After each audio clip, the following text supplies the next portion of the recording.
Dans cette vidéo, nous allons voir comment utiliser le chariot de cartographie Cress pour accompagner vos clients dans la cartographie de leur robot tondeuse iPilot.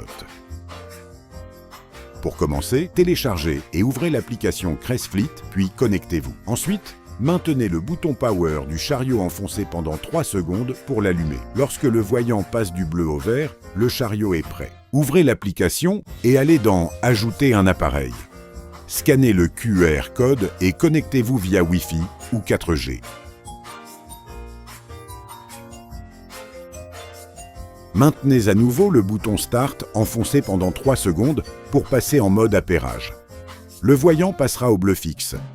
Appuyez sur « Connecter », puis, lorsque vous y êtes invité, sélectionnez « Coupler » pour confirmer. Le couplage est terminé. Vous pouvez maintenant nommer l'appareil.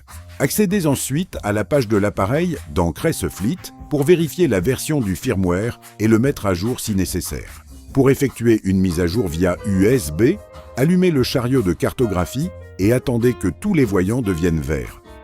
Insérez la clé USB. Attendez que le voyant central d'alimentation commence à clignoter en bleu, puis retirez la clé USB. Patientez environ 10 minutes, le temps que la mise à jour se termine. Redémarrez le système, puis attendez que tous les voyants redeviennent verts. Lorsque tous les voyants sont verts, la mise à jour est terminée.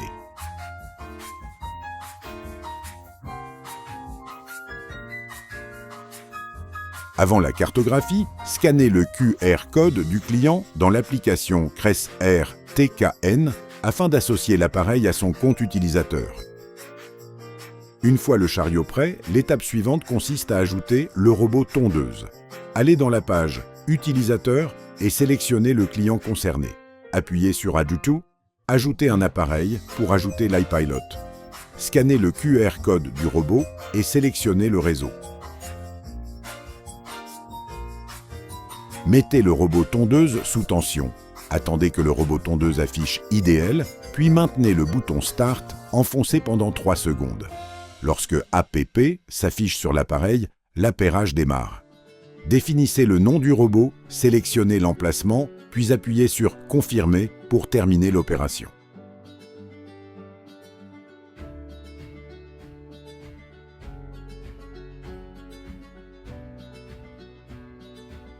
Sélectionnez l'utilisateur associé, ouvrez la page « Carte », puis appuyez sur « Créer une carte ». Confirmez l'emplacement, nommez la carte, puis appuyez sur « Confirmer ». Sélectionnez le chariot, puis appuyez sur « Démarrer » pour passer en mode préparation. Placez-vous dans un espace dégagé, installez votre téléphone sur son support, puis poussez le chariot en ligne droite sur au moins 2 mètres afin de calibrer le RTK. Lorsque l'application affiche « Vérifiez le point » et appuyez pour commencer l'enregistrement, vous pouvez commencer à cartographier la zone. Faites ensuite avancer le chariot à vitesse régulière le long de la limite de la pelouse. Si nécessaire, appuyez sur « Pause » pour interrompre l'enregistrement. Pour reprendre, appuyez de nouveau sur « Start ».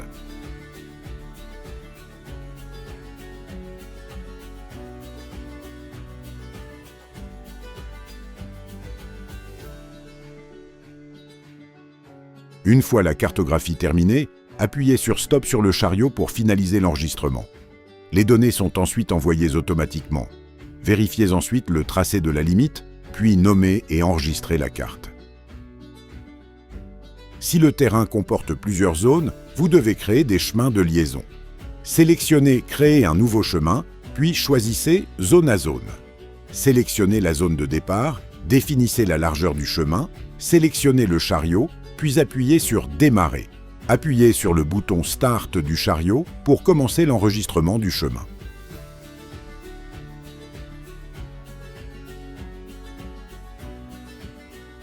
Une fois le tracé terminé, appuyez sur « Stop » sur le chariot, puis nommez le chemin.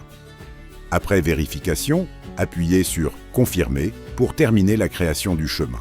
Vous pouvez cartographier des zones supplémentaires en appliquant le même processus de cartographie à la zone cible. Si une zone interdite est nécessaire, sélectionnez « Créer une nouvelle zone interdite ». Suivez ensuite les mêmes étapes que pour la cartographie d'une zone.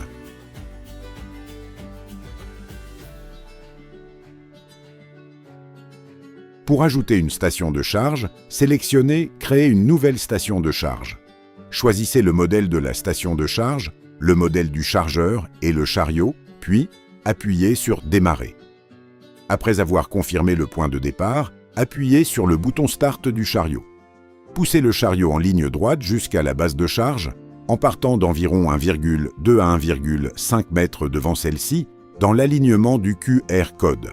Appuyez sur Stop sur le chariot pour terminer l'enregistrement, nommez ensuite la station de charge et enregistrez. Si la station de charge se trouve en dehors de la zone cartographiée, sélectionnez « Créer un nouveau chemin », puis choisissez « Zone versus station de charge ». Suivez le même processus que pour créer un chemin entre deux zones. Une fois toutes les cartes créées, appuyez sur « Publier », puis accédez à la page « Station de charge ».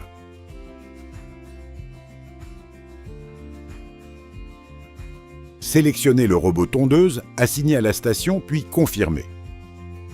Avant l'affectation, assurez-vous que la carte soit définie comme « active ». Pour éviter tout décalage de positionnement entre le robot tondeuse et le chariot de cartographie au niveau de la station de charge, déplacez le robot tondeuse dans une zone ouverte bénéficiant d'un signal RTK puissant. Appuyez sur le bouton « Home » puis sur « OK PM ». OK sur le robot tondeuse afin qu'il retourne automatiquement à la station de charge. Lorsque le robot tondeuse atteint la station de charge, le calibrage du positionnement est terminé. Une fois la configuration terminée, l'utilisateur peut consulter la carte dans l'application CRESS RTKN. Appuyez sur « Démarrer » pour lancer la tonte ou sur « Backer ». Sur un accueil pour retourner à la station de charge. La cartographie est maintenant terminée. Avec CRESS, vous proposez une solution de tonte plus intelligente et plus efficace. Pour toute assistance complémentaire, contactez l'équipe CRESS.